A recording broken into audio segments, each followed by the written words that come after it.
मंडळी नमस्ते. आजपासून आपलं नवीन चॅनलच्या निमित्तानं आपण एक आगळा वेगळा उपक्रम आपण घेतो आहे. पण या उपक्रमाला सुरुवात करण्यापूर्वी मी तुमचं हेमंत तेलवेकर शो या यूट्यूब चॅनलमध्ये मी सगळ्यांचं स्वागत करतो. या चॅनलच्या माध्यमातून आपण आपल्या अवतीभोवती असणारी जी नररत्न आहेत या नररत्नांच्या बरोबर चर्चा, त्यांच्या मुलाखती, त्यांच्याबरोबर संवादाचा कार्यक्रम आपण घेणार आहोत. त्यांच्याबरोबर वैचारिक घुसळणीचा कार्यक्रम आपण घेणार आहोत आणि या वैचारिक घुसळणीमधनं आपल्याला काहीतरी नक्कीच चांगलं ऐकायला मिळेल याची मी तुम्हाला गॅरंटी देतो. तर पुढे जाण्यापूर्वी मी सगळ्यांना विनंती करतो की हेमंत तेलवेकर शो या चॅनलला आपण सगळ्यांनी सबस्क्राईब करावं. तर आज या कार्यक्रमाच्या निमित्तानं माझ्यासोबत माझे मित्र प्राध्यापक प्रकाश नाईक इथं उपस्थित आहेत. मी सर तुमचं स्वागत करतो. धन्यवाद. प्रकाश नाईक सर यांना कोण ओळखत नाही. ते प्राध्यापक म्हणून सध्या काम करतात आणि त्याचबरोबर संपूर्ण महाराष्ट्रामध्ये एक प्रभावी वक्ते म्हणून त्यांची ओळख संपूर्ण महाराष्ट्राला आहेच. त्याचबरोबर खूप चांगलं लेखन पण ते करतात, कविता करतात. लेखन कार्यामध्ये ते सदोदित व्यग्र असतात आणि आपलं लेखन कार्य सांभाळून ते सामाजिक चळवळींमध्ये देखील भाग घेत असतात. खूप उत्साहानं ते भाग घेत असतात आणि प्रबोधनात्मक चळवळीमध्ये त्यांचा वाटा खूप मोठा आहे. तर असे एक चतुरस्त्र बहुआयामी असं व्यक्तिमत्व प्राध्यापक प्रकाश नाईक आज माझ्यासोबत इथं उपस्थित आहेत आणि आज आपण त्यांच्याबरोबर आपण गप्पा मारणार आहोत. सर, आज जो दिवस आहे तो दिवस आहे 30 जानेवारीचा आणि आज महात्मा गांधी यांची पुण्यतिथी आहे. याच आठवड्यामध्ये आपण 26 जानेवारीला प्रजासत्ताक दिन पण आपण साजरा केला. प्रजासत्ताक दिन साजरा करत असताना आणि त्याच आठवड्यामध्ये महात्मा गांधी यांची पुण्यतिथी साजरी करत असताना हे 2 दिवस आपल्या भारताच्या इतिहासाच्या दृष्टिकोनातनं इतिहासावरती एक वेगळ्या प्रकारची छाप सोडणारे हे 2 दिवस आहेत. प्रजासत्ताकानं आपल्याला काय दिलं याचा जर विचार आपण जर केला तर फ्रीडम ऑफ एक्सप्रेशन हे उत्तर आपल्या लगेच ध्यानामध्ये येतं. फ्रीडम ऑफ एक्सप्रेशन आपल्याला प्रजासत्ताक दिनानं आपल्याला दिलं किंवा प्रजासत्ताकानं आपल्याला दिलं. पण फ्रीडम ऑफ एक्सप्रेशनची भीती वाटावी अशी परिस्थिती मात्र आपल्याला 30 जानेवारी रोजी आपल्याला वाटते. कारण फ्रीडम ऑफ एक्सप्रेशनची गळचेपी करण्याचंच काम 30 जानेवारी रोजी झालेलं आहे. हे आपल्याला सर्वश्रुत आहे, तुम्हाला पण माहिती आहे. आपल्याला काय वाटतं या पार्श्वभूमीवरती हा दिवस किंवा हे सगळं आपण 2-4 दिवस आपण साजरे करत असताना नेमकी मनाची काय अवस्था होते आपल्या, याबद्दल मी तुम्हाला नक्की विचारेन. खरं तर 26 जानेवारी हा भारताच्या इतिहासामधला एक अत्यंत महत्त्वाचा दिवस आहे. कारण याच दिवशी 1949 साली आपण भारतीय संविधान आपल्या देशाप्रत म्हणजे स्वतःप्रत अर्पण केलेलं आहे. भारतीय लोकांनी हे संविधान स्वतःप्रत अर्पण केलेलं आहे. आणि या भारतीय संविधानानं नेमकं भारताला काय दिलं याचा ज्यावेळेला आपण विचार करायला जातो त्यावेळेला निष्कर्ष जो पुढं येतो तो असा आहे की या देशामध्ये भारतीय संविधान लागू होण्यापूर्वी वेगवेगळ्या धर्मांचे जे कायदे कानून होते, वेगवेगळ्या धर्मांचं जे एक विचार प्रणाली समाजामध्ये रूढ होती, त्या सगळ्या अमानुष अशा कायद्यानं सुरुंग लावण्याचं काम हे 26 जानेवारीला झालेलं आहे. बरं. 26 जानेवारी 1950ला खऱ्या अर्थानं भारतीय संविधानाची अंमलबजावणी झाली. आणि तुम्ही सांगितलं की विचार स्वातंत्र्य, अभिव्यक्ती स्वातंत्र्य, माणसाला मुक्तपणे श्वास घेण्याचं स्वातंत्र्य हे भारतीय संविधानानं आपल्याला बहाल केलेलं आहे. ही प्रक्रिया काही सहज सरळपणे झाली असं नाही. त्यासाठी प्रचंड मोठा संघर्ष या संविधान निर्मात्यांना करावा लागलेला आहे आणि तत्कालीन राष्ट्रनेतृत्वाला सुद्धा करावा लागलेला आहे. या देशाचा इतिहास बघता स्वातंत्र्याच्या बाजून असणारे आणि स्वातंत्र्याच्या विरोधात असणारे अशा 2 मूल्यधारांमध्ये हा संघर्ष सातत्यानं चालू असल्याचं आपल्याला दिसून येतं. आणि तुम्ही जो 26 जानेवारीचा एक उल्लेख केला आणि दुसऱ्या बाजूला 30 जानेवारीचा उल्लेख केला, मला वाटतं 30 जानेवारी हा दिवस हा भारताच्या इतिहासातला एक काळाकुट्ट दिवस आहे. कारण ज्या महात्मा गांधींनी राष्ट्रीय चळवळीचं नेतृत्व हातात घेतलं आणि एका म्हणजे वर्तुळामध्ये अडकलेली स्वातंत्र्य चळवळ खऱ्या अर्थानं लोकाभिमुख केली आणि ती सगळ्या लोकांपर्यंत घेऊन जाण्याचं फार मोठं काम केलं. खऱ्या अर्थानं महात्मा गांधीजींचा खून करून त्यांच्यावर गोळ्या झाडून हिंसेचं पारतंत्र्याचं, गुलामीचं, बंधनांचं आणि खऱ्या अर्थानं अमानुषतेचं प्रतिनिधित्व करणाऱ्या या विचारसरणीतल्या माणसांनीच त्यांना मारलेलं आहे. हा 2 विचारसरणीतला संघर्ष आहे, हे आपण समजून घेतलं पाहिजे. म्हणजे 30 जानेवारीला जे भ्याड आणि विकृत कृत्य करण्यात आलं आणि दुसऱ्या बाजूला 26 जानेवारीला या सगळ्या भारतीय जनतेला स्वातंत्र्य बहाल करण्यात आलं, कायद्याने स्वातंत्र्य बहाल करण्यात आलं. ह्या ज्या 2 प्रवृत्ती आहेत, की ही दुसरी प्रवृत्ती जी आहे, जी भ्याड आणि विकृत आहे, त्यांना हे स्वातंत्र्य अपेक्षित नव्हतं, त्यांना हे स्वातंत्र्य सगळ्या बहुजनांना, सगळ्या भारतीयांना द्यायचं नव्हतं. आणि ही जी विचारधारा आहे की या सगळ्या भारतीयांना स्वातंत्र्य देता कामा नाही, ही सगळी माणसं आपल्या अंकित राहिली पाहिजेत, तर हा विचारसरणीतला संघर्ष आहे. आणि मला वाटतं आपल्या सगळ्यांची जबाबदारी फार मोठी आहे की महात्मा गांधीजींना मारणाऱ्या नथुरामाच्या प्रवृत्तीच्या विरोधात लढण्यासाठी हे भारतीय संविधान आणि या संविधानातला विचारांचा जो गाभा आहे तो आपल्याला ताकद देत राहील, ऊर्जा देत राहील, प्रेरणा देत राहील.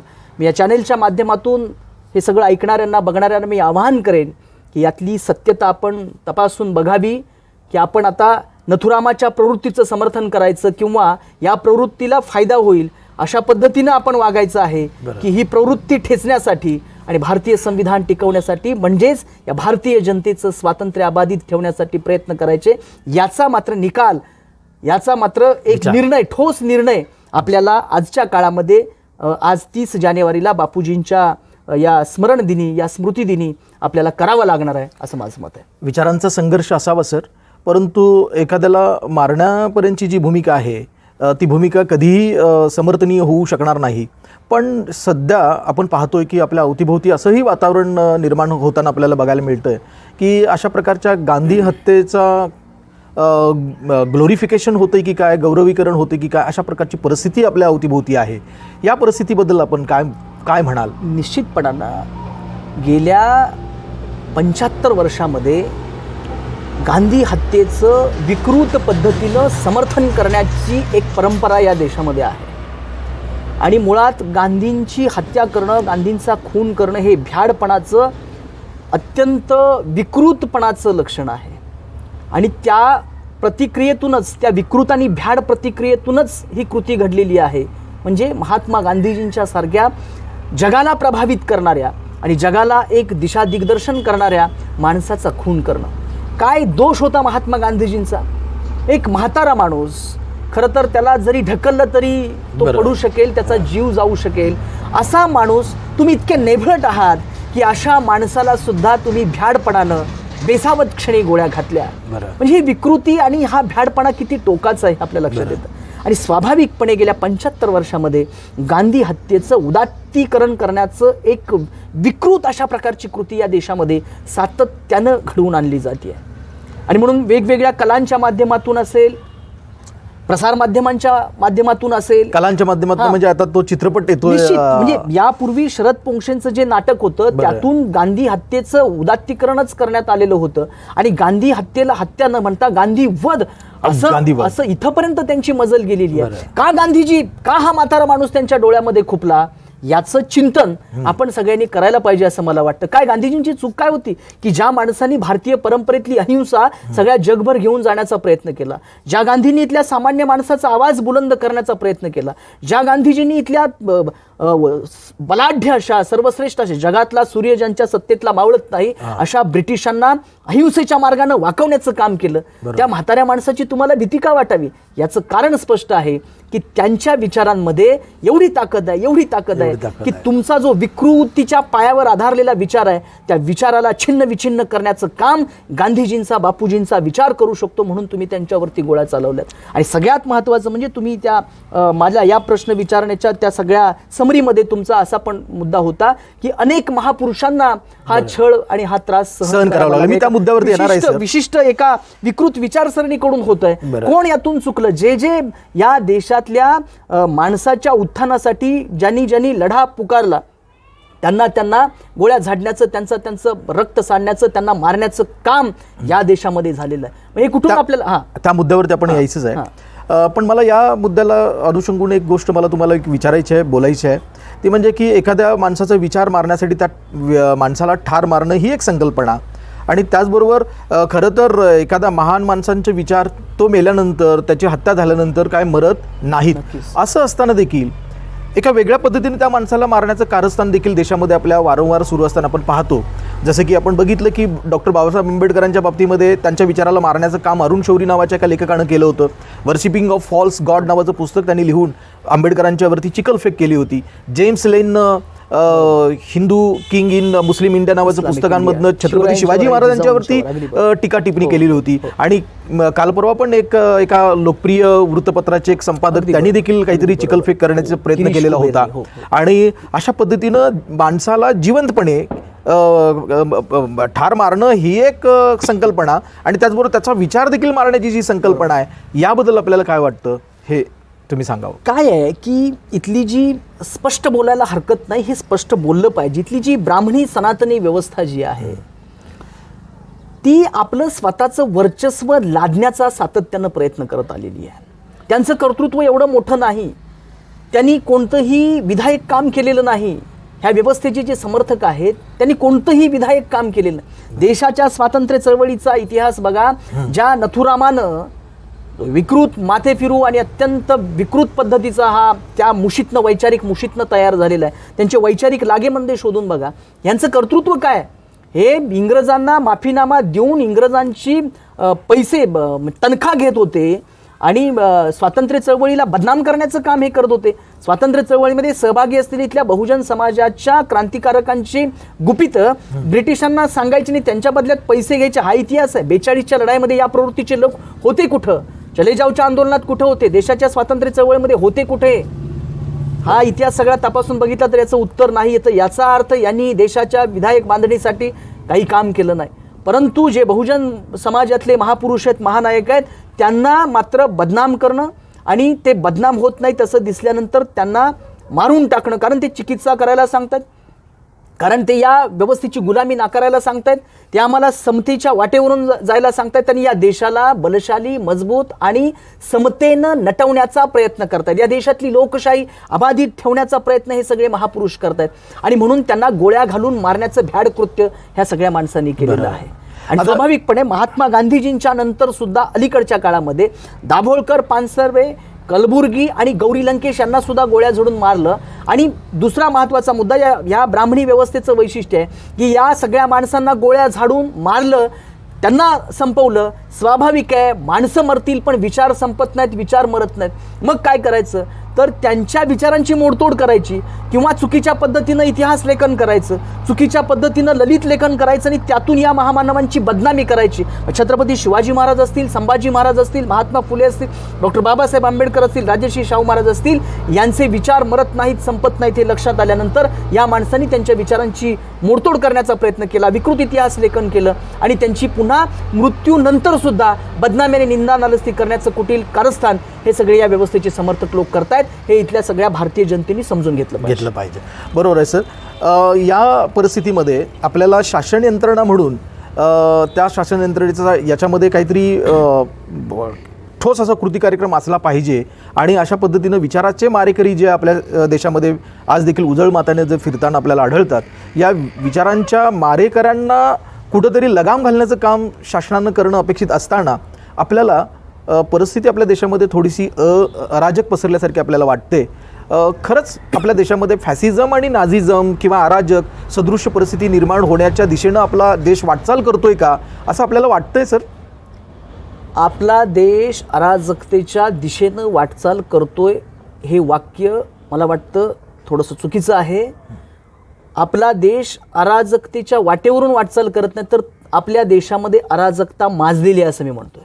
अराजकता माजलेली आहे असं मी म्हणतो. याचं कारण असं की भारतीय संविधान ज्या विचार मूल्यांच्या पायावरती उभा आहे, स्वातंत्र्य, समता, बंधुता, न्याय, सगळ्यात महत्त्वाचं म्हणजे विचार स्वातंत्र्य, अभिव्यक्ती स्वातंत्र्य, हे अभिव्यक्ती स्वातंत्र्य आज संपवून टाकण्याचं कारस्थान या देशात सत्तेवर असलेले सत्ताधारी लोक की जे एका विशिष्ट सांस्कृतिक विचारांचं प्रतिनिधित्व करतायत, एक RSS नावाच्या एका जहाल आणि विषारी संघटनेच्या मुशीतून तयार झालेले हे सगळे लोक आज केंद्रात सत्तेवर बसलेले आहेत आणि ते आपल्या विरोधी गटाचं विचार स्वातंत्र्य मान्य करायला तयार नाहीत.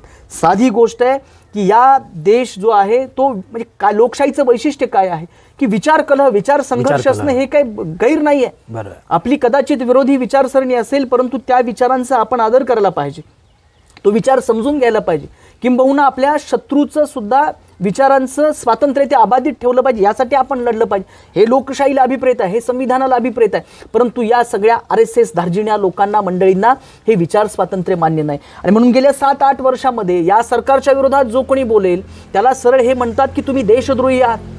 म्हणजे सरकारच्या विरोधात बोलणं हा जर देशद्रोही असा जर आमचा गुण असेल तर मग याला काही अर्थ नाही. हा ही लोकशाहीच्या गळ्याला नख लावण्याची कृती आहे. मला वाटतं ही विचार स्वातंत्र्य हे मूल्य पायाखाली टाचेखाली चिरडण्याची कृती आहे. एवढंच नव्हे तर या देशातलं जो काही वैचारिक सुसंवाद आणि वादविवादाचा अर्थातच विचाराच्या आपल्या मतप्रतिपादनाचा जो आपल्याला अधिकार आहे त्या अधिकाराचा गळा घोटण्याचं काम हे लोक करतायत आणि निश्चितपणानं हे या देशाला धोकादायक आहे. गेल्या कित्येक वर्षामध्ये झालं, म्हणजे गेल्या 7-8 वर्षामध्ये हे झालेलं आहे की सरकारच्या विरोधात बोललं की तुम्ही देशद्रोही, मग तुम्ही चालते व्हा, तुम्ही पाकिस्तान दार्जिन्यात, तुम्ही परदेशात जा. अरे ज्या आमच्या पूर्वजांनी या देशाला उभं करण्यासाठी आणि देशाला स्वातंत्र्य मिळवून देण्यासाठी रक्त सांडलं, हाडाचं काढं केली, रक्ताचं पाणी केलं, तुरुंगवास भोगला आणि आमचा देश आहे हा, आम्ही या देशाचे मालक आहोत. संविधानानं आम्हाला या देशाचं मालक केलेलं आहे. पूर्वी राजांचे देश असायचे, पण या देशातल्या संविधानानं पहिल्या ओळीनुसार आम्हाला या देशाचं मालक केलेलं आहे. वी द इंडियन पीपल, आम्ही भारतीय लोक, हा भारत देश आमचा आहे आणि आम्ही हे संविधान आम्ही स्वतःप्रत अर्पण करतोय. हा देश सगळा जो आहे ना तो कुणाच्या बापाचा नाही, हा देश आमचा आहे. हा अधिकार हा जनतेला भारतीय संविधानानं दिलेला आहे आणि हा अधिकार काढून टाकण्याचं काम हे विशिष्ट विचारसरणीचे लोक करतायत आणि ते आम्हाला देश आपल्या सगळ्यांना देशद्रोही ठरवण्याचं काम करतायत. हे अत्यंत गंभीर आहे, हे अत्यंत चुकीचं आहे. या माध्यमातून मी देशातल्या तमाम जनतेला आवाहन करतो की तुम्ही शाणे व्हा, तुम्ही लक्षात घ्या, तुम्ही विकासाच्या सगळ्या अशा भूलथापांना बळी पडू नका. हा विकास आहे, हा विकास आहे? निश्चितच नाही. तुम्ही लोकांचा अधिकार तुम्ही ज्यावेळेला डावलता, तुम्ही लोकांना देशद्रोही समजता, त्यावेळेला हा निश्चितच विकास नाही. आपला देश चुकीच्या दिशेनं चाललेला नाही आहे, तर आपला देश चुकीच्या खाईमध्ये पडलेला आहे, चुकीच्या लोकांच्या हातामध्ये पडलेला आहे. या देशाचं संविधान या देशामध्ये सर्वश्रेष्ठ असलं पाहिजे. तुमची हिंमत होते दिल्लीतल्या मुख्य चौकामध्ये ज्यावेळेला यांच्या सरकारच्या काळामध्ये संविधान प्रत्यक्ष जाळलं जातं आणि या सरकारमधला एकही मंत्री एकही घटक जबाबदार, अरे तुम्ही मन की बात करता, आज तुमची मन की बात होणार आहे, तुम्ही त्याच्यावरती एक वाक्य बोलू शकत नाही, तुम्हाला लाज वाटत नाही की आपल्या कार्यकाळामध्ये या देशाचं संविधान जाळण्याचं कृत्य होतं आणि त्याच्यावर माननीय प्रधानमंत्री काही बोलायला तयार नाहीत. या देशातल्या जनतेनं विचार करावा यांना काय अपेक्षित आहे आणि हे कुठून निघालेले आहेत. माझं तर मत आहे की ज्या वेळेला संविधान जाळलं गेलं आणि हे कोणी लोक बोलायला तयार नाही, त्यांच्यातले मंत्री म्हणतात की आम्ही संविधान बदलायला सत्तेमध्ये आलेलो आहे. हा असं जर होत असेल तर मला वाटतं देश अराजकतेच्या वाटेवर नाही आहे, तर देश अराजकतेमध्ये पोहोचलेला आहे. संविधानानं आपल्याला काही हक्क अधिकार आणि त्याचबरोबर काही संकेत आपल्याला दिलेले असतात. या संकेताचं पालन करताना खूप मोठी चूक होताना आपल्याला पाहायला मिळतं की परवाच एक पेपरमध्ये मी असं वाचलं की पंतप्रधानांच्या सचिवांनी न्यायाधीश का कोणतरी त्यांना आपल्या दालनामध्ये भेटायला पाठवलं होतं. खरं तर इतिहासामध्ये अशीच एक घटना परवा लोकसत्तेमध्ये छापून आली होती की अशीच एक घटना घडलेली होती. त्यावेळेला लोकसभेचे सभापती मावळणकर होते आणि त्यांनी सरकारविरोधात निर्णय दिला म्हणून पंडित जवाहरलाल नेहरूंनी त्यांना आपल्या दालनामध्ये बोलवलं होतं. त्यावेळी मावळणकरांनी अतिशय स्वाभिमानानं त्यांना सांगितलं होतं नेहरूंना की तुम्ही तुमच्यापेक्षा सभागृहामध्ये वरिष्ठ मी आहे आणि तुम्ही मला भेटायला माझ्या दालनामध्ये या. त्यावेळेला पंडित जवाहरलाल नेहरूंनी अतिशय नम्रपणानं मावळणकरांच्या दालनामध्ये भेटायला आलेत. पण आता मात्र याच्यामध्ये खूप विरोधाभास आढळून येतोय आणि अशा पद्धतीनं सर्व संकेत धुडकावून लावण्याचं प्रयत्न सरकारमार्फत होताना दिसत आहेत. काय वाटतं आपल्याला याबद्दल? निश्चितपणानं पंडित जवाहरलाल नेहरू असतील किंवा त्यांच्या समकालातली पिढी असेल, एक राष्ट्रप्रेमानं प्रेरित झालेली भारलेली अशा प्रकारची ती पिढी होती आणि त्या पिढीचं मोठं योगदान या देशाच्या उभारणीमध्ये आहे. आज हे नेहरूंना ओव्हरटेक करण्याचा प्रयत्न करतायत आणि आज 2022मध्ये काही गोष्ट घडली तर त्याचं खापर हे नेहरूंच्या माथ्यावर फोडण्याची विकृती या देशामध्ये या सगळ्या विचारसरणीच्या लोकांनी एक विकसित केलेली आहे. अरे नेहरूंच्या पासंगाला सुद्धा तुम्ही पुरणार नाही आणि नेहरूंच्या पायधुळीची सुद्धा तुमची पात्रता नाही आहे देशबांधणीच्या आणि कर्तृत्वाच्या बाबतीमध्ये. लक्षात आलं का? आणि म्हणून नेहरूंचं योगदान जे आहे, नेहरूंशी भलेही वैचारिक मतभेद असतील, आम्ही आंबेडकरी चळवळीशी आणि त्या विचाराशी नातं सांगणारे लोक आहोत. नेहरूंचे आणि डॉक्टर बाबासाहेब आंबेडकरांचे काही मुद्द्यावर मतभेद होते, पण डॉक्टर बाबासाहेब आंबेडकर असतील किंवा महात्मा गांधीजी असतील, सरदार पटेल असतील किंवा पंडित जवाहरलाल नेहरू असतील, यांच्यामध्ये जरूर वैचारिक मतभेद होते, परंतु ते एकमेकांच्या विचारांचाही आदर करत होते आणि विरोधकांना संपवण्याची भाषा करत नव्हते. तर विरोधकांना सुद्धा सोबत घेऊन खऱ्या अर्थानं लोकशाही संकेतावर आपल्याला देश कसा पुढे घेऊन जाता येईल हे त्या पिढीनं बघितलं. म्हणून नेहरू नम्रपणे आपली चूक कबूल करून कदाचित माळवणकरांच्या दादासाहेबांच्या दालनामध्ये, माननीय सभापतींच्या दालनामध्ये ते गेले असतील. हा लोकशाहीतला संकेत असतो. परंतु आजच्या काळामध्ये काय झाले, लोकशाहीतले सगळे संकेत धुडकावून लावण्याचं, किंबहुना हे संकेत सगळे मारून टाकून, सगळे पायदळी तोडून खऱ्या अर्थानं या देशामध्ये लोकशाहीच्या गोंडस नावाखाली एक हुकुमशाही आणण्याचं काम या गेल्या काही वर्षामध्ये होताना दिसतंय. हे अत्यंत गंभीर आहे. मी तुम्हाला काही उदाहरणं देतो. खरं तर ज्या काही स्वायत्त संस्था आहेत की ज्यांना संविधानानं स्वतंत्र अधिकार दिलेले आहेत, या स्वायत्त संस्थांच्या कामामध्ये केंद्र सरकारनं किंवा इव्हन प्रधानमंत्र्यांनी सुद्धा हस्तक्षेप करायचा नाही असं एक संकेत आहे. बरोबर, त्या स्वायत्त संस्थांची काहीतरी एक वेगळेपण आहे, त्यांना स्वतंत्र अधिकार आहेत. परंतु या स्वायत्त संस्थांचा उपयोग करून त्यांच्या कामामध्ये ढवळाढवळ करून त्याचा उपयोग आपल्या राजकारणासाठी, आपल्या फॅसिस्ट धर्मांध राजकारणासाठी आणि दुहीच्या राजकारणासाठी या स्वायत्त संस्थांचा वापर करण्याचे प्रकार अलीकडच्या काळामध्ये वाढलेले आहेत. मग त्यात CBI असेल, NIA असेल, रिझर्व्ह बँकेचा सुद्धा यांनी वापर केला. म्हणजे हे अत्यंत गंभीर आहे. आणि म्हणून लोकशाही टिकवायची असेल तर लोकशाहीचं भान असणारे आणि लोकशाहीवर निष्ठा असणारे लोक, राज्यकर्ते केंद्रामध्ये किंवा राज्यामध्ये त्या सत्तास्थानी असले पाहिजेत. हे कुणी समजून घ्यायला पाहिजे. तर ज्यांना मताचा अधिकार आहे, ज्यांना निवडून देण्याचा अधिकार आहे, त्या सगळ्या जनतेने हे लक्षात घेतलं पाहिजे की आमचा अधिकार काय, तो अधिकार व्यवस्थित राबवून लोकशाहीवर निष्ठा असणारे लोक तिथं नेले पाहिजेत, चांगले लोक तिथं नेले पाहिजे. आपण जर फॅसिझम वाहून नेणार, फॅसिझमच्या वाहकांच्या किंवा फॅसिझमच्या समर्थकांच्या हातात जर सत्ता देणार असू तर याच्यापेक्षा दुसरं काय वेगळं होईल असं मला वाटत नाही. आणि म्हणून हे थांबवायला लागेल.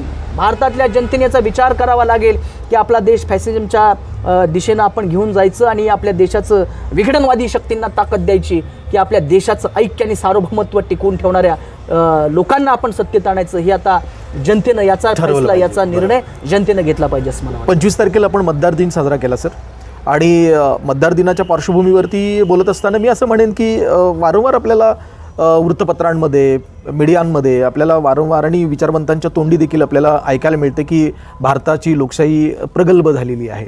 परंतु अशा पद्धतीनं तुम्ही म्हणताय, अशा पद्धतीची सरकारं, जी मनमानी कारभार करणारी सरकारं जर सत्तेवरती असतील, मग ते केंद्र सरकार असू दे किंवा केंद्र सरकारच्या पावलावरती पाऊल ठेवून राज्य सरकारसुद्धा तशाच पद्धतीने वागते की काय, अशा प्रकारची भीती वाटण्याची शक्यता आपल्याला वाटते. परवाचंच जे उदाहरण होतं की अमोल कोल्हेनी जे संभाजी महाराजांची भूमिका करून घराघरामध्ये पोचलेले अमोल कोल्हे जेव्हा नथुरामाची भूमिका करतात आणि त्याच्यावरती घुमजाव केलं जातं, आव्हाडांनी त्याच्यावरती आक्षेप घेतला आणि पुन्हा 2 दिवसानंतर आव्हाडांनी त्याच्यावरचा आक्षेप पण काढून टाकला आणि अजिबात काही घडलं नसल्यासारखं पुन्हा वातावरण सुरू झालं. केंद्र सरकारच्या पावलावरती पाऊल ठेवलं जातं आहे, राज्य सरकारसुद्धा तशा पद्धतीने वागतं आहे. आणि या सगळ्याला केंद्रभूत असणारी किंवा याला सगळं काय म्हणतात, सेंट्रल स्टेजला असणारा जो मतदार आहे, तो मतदार मात्र प्रगल्भ झाला आहे असं वाटण्याची काही चिन्ह आपल्याला दिसत आहेत किंवा नाही, याबद्दल मला जरा थोडं विस्ताराने सांगा. याच्याबद्दल आपल्याला बाबासाहेब आंबेडकरांचा विचार पहिल्यांदा समजून घ्यावा लागेल. बाबासाहेब आंबेडकरांनी सांगितलेलं होतं, म्हणजे भारतीय संविधानामध्ये आपल्याला मत देण्याचा अधिकार जो दिलेला आहे, तो अधिकार काय आहे, तर या देशामधच्या निर्णय प्रक्रियेमध्ये पूर्वी सगळे लोक नव्हते. काही विशिष्ट लोकांचाच हस्तक्षेप या सगळ्या देशाच्या निर्णय प्रक्रियेमध्ये व्हायचा. परंतु कोणत्याही प्रौढ नागरिकाला या देशाच्या निर्णय प्रक्रियेमध्ये आणण्याचं महत्त्वाचं काम भारतीय संविधानातल्या सगळ्या लोकांना, प्रौढ नागरिकांना मताचा अधिकार देण्याचं जे कलम आहे, त्या कलमानुसार महत्त्वाचा निर्णय तो झालेला आहे. आणि या देशातली एक अभूतपूर्व क्रांती आहे. या देशातल्या स्त्रिया असतील, या देशातले आदिवासी असतील, पूर्वाश्रमीचे अस्पृश्य असतील, या देशातला सगळा बहुजन समाज असेल, या देशातला गोरगरीब समुदाय असेल, परंतु या सगळ्या लोकांना आपलं मत देण्याचा अधिकार आणि आपले लोकप्रतिनिधी निवडण्याचा अधिकार भारतीय संविधानानं दिलेला आहे. बाबासाहेब म्हणाले होते, म्हणजे खरं तर आपण राजकीय समता आणलेली आहे. आणि बाबासाहेबांनी शेवटच्या संविधान सभेच्या त्या बैठकीमध्ये एक भाषण केलं होतं आणि त्यामध्ये त्यांनी असं म्हटलेलं आहे की आपल्या देशामध्ये आता एक वेगळी परिस्थिती निर्माण झालेली आहे की आपण राजकीय दृष्टीनं समतेच्या टप्प्यावरती आहोत, कारण सगळ्यांच्या मताला एकच मूल्य आहे, एकच किंमत आहे. परंतु आपण सामाजिक दृष्ट्या आणि आर्थिक दृष्ट्या मात्र आपण एक सारखे नाही आहोत. तर ही दरी जी आहे ही आपल्याला लवकरात लवकर दूर करावी लागेल, अन्यथा लोकशाहीचं भविष्य काही ठीक दिसणार नाही. आणि बाबासाहेबांचं हे जे काही द्रष्टेपणातून केलेलं भाषण आहे ते आज आपल्याला खऱ्या अर्थानं दिसतंय. बाबासाहेबांनी याचाही धोका आपल्याला सांगितलेला होता की आपलं मत, त्या मताची किंमत समजून घ्या आणि ते मत विकू नका. भारतीय मतदार हा प्रगल्भ आहे याबद्दल दुमत असण्याचं काही कारण नाही, कारण भारतीय लोकशाहीचा इतिहास बघता गेल्या 75 वर्षाच्या इतिहासामध्ये भल्यांची जिरवण्याचं काम सुद्धा या भारतीय मतदारांनी केलेलं आहे. आणि खूप लोकांना म्हणजे सत्तेपर्यंत घेऊन जाण्याचं सुद्धा काम भारतीय मतदारांनी केलेलं. भारतीय मतदारांना अपरिपक्व आहे असं म्हणणं काही योग्य ठरणार नाही असं माझं मत आहे. कारण इंदिरा गांधी खरंच त्यांनी देशाच्या हिताचे चांगले निर्णय घेतले. त्यांचं परराष्ट्र धोरण असेल, बांगलादेशची निर्मिती असेल, म्हणजे पाकिस्तान सारख्या आपल्याला त्रास देणाऱ्या राष्ट्राचे 2 तुकडे इंदिरा गांधींच्याच काळात झाले. बंगालची निर्मिती झाली, बांगलादेशची निर्मिती झाली. स्वातंत्र्य सैनिकांच्या म्हणजे आपण काही त्यांना फॅसिलिटीज देत असतो, परंतु त्याचबरोबर आपण काही राजे रजवाड्यांना आणि संस्थानिकांना तनखे देत होतो. त्यांना तनखे देण्याचे काय कारण आहेत? 1950ला भारतीय संविधान लागू झालं त्यावेळेला आपण सगळे एका पातळीवर आलेलो आहोत. त्यामुळे त्यांना स्वतंत्रपणे जनतेच्या कराच्या पैशातनं तनखे देण्याचं काही कारण नाही. इंदिराजींनी निर्णय घेतला, त्यांचे तनखे बंद केले. सगळ्या बँकांचं राष्ट्रीयकरण इंदिरा गांधीजींच्याच काळात झालं. अत्यंत महत्त्वाचे निर्णय इंदिरा गांधींनी घेतले. ऑपरेशन ब्ल्यू स्टारबद्दल मतभिन्नता असू शकते, परंतु देशाच्या सुरक्षेचा ज्यावेळेला प्रश्न येईल त्यावेळेला या देशामध्ये कोणत्याही व्यक्तीपेक्षा, पक्षापेक्षा, धर्मापेक्षा आमच्या भारताचं ऐक्य हे सगळ्यात मोठं असेल, या भावनेतून इंदिराजींनी तो ठोस निर्णय घेतला आणि त्यांना आपल्या जीवाची किंमत मोजावी लागली. पण त्याच इंदिरा गांधींना आणीबाणीच्या काळामधल्या काही त्यांच्या त्या कार्यप्रणालीमुळं मतदारांनी अक्षरशः पायउतार केलं. नामुष्कीजनक त्यांना पराभव पत्करावा लागला त्यांच्या पक्षाला. परंतु नंतर जे पर्यायी सरकार आलं त्यांना पर्याय म्हणून ते सुद्धा काही यशस्वी ठरत नाही आहेत. आणि हे ज्यावेळेला जनतेच्या लक्षात आलं आणि पुन्हा इंदिराजींची निकट गरज भासायला लागली त्यावेळेला इंदिराजींना विक्रमी जागेने पुन्हा सत्तेवर आणण्याचं काम सुद्धा या भारतीय मतदारांनी केलेलं आहे. ज्यावेळेला भ्रष्टाचार आणि या देशामध्ये थोडीशी शिथिलता सगळ्या प्रशासनामध्ये आलेली होती त्यावेळेला काँग्रेससारख्या सगळ्यात मोठ्या बलाढ्य असणाऱ्या पक्षाला सुद्धा सत्तेतनं पायउतार करायला भाग लावणाराच भारतीय मतदार आहे. आणि पुन्हा आघाड्यांचं सरकार की आता एका राष्ट्रीय पक्षाला काही सत्ता देणार नाही तर सगळ्यांनी एकत्र येऊन समन्वयानं कारभार करावा लागेल, अशा पद्धतीची मानसिकता सुद्धा भारतीय मतदार, म्हणजे भारतीय मतदाराला कोणी गृहीत धरू नये. निश्चितपणानं भारतीय मतदार प्रगल्भ आहे, परिपक्व आहे. परंतु या सगळ्या निवडणुकींच्या राजकारणामध्ये जे काही वाईटपणा किंवा काय म्हणूया आपण त्याला, काही वाईट गोष्टी ज्या सगळ्या आलेल्या आहेत त्या निश्चितपणानं सगळ्यांनी गांभीर्यानं घेण्याची गरज आहे असं मला वाटतं. कारण यांच्या अजेंड्यावरती या सगळ्याच पक्षांच्या, मी काही कुठल्या पक्षाचं समर्थन करतो याच्यातला काय भाग नाही, परंतु सगळ्याच पक्षांच्या जाहीरनाम्यामध्ये त्यांच्या अजेंड्यावरती गोरगरिबांचे प्रश्न आहेत का?